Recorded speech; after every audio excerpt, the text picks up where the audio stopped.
సంఖ్యాకాండం 20:11. ఈ ఆత్మ సంబంధమైన బండ క్రీస్తు నొద్దకొచ్చి దాహం తీర్చుకొనిన విశ్వాసులో నుండి క్రీస్తు నుండియే జీవజల నదులు పారును. బండ ప్రభు అయిన యేసుక్రీస్తుకు సాదృశ్యం. పేతురుతో అన్నాడు, నా బండ మీద ఈ సంఘమును కట్టు అన్నాడు. బండ మీద సంఘమును కట్టుదును. బండ మీద కట్టబడిన ఇల్లు, బండ మీద పునాది కనుక అది పడలేదు. నా పాదములు బండ మీద నిలిపి స్థిరపరచునంటాడు దావీదు భక్తుడు. బండ మీద నువ్వు నిలవలను. ఈ బండ సందులో నున్న నిన్ను ఉంచి నా చేతితో నిన్ను కప్పెదను.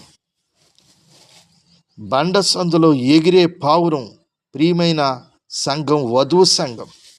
బండంటే ప్రభువు. బండలో నిల్చడం అంటే ప్రభు మీద ఆధారపడడం, ఆయనలో మనం నిలబడాలి. వాక్యంలో, ప్రార్థనలో, పరిశుద్ధతలో, విశ్వాసంలో నిలబడాలి.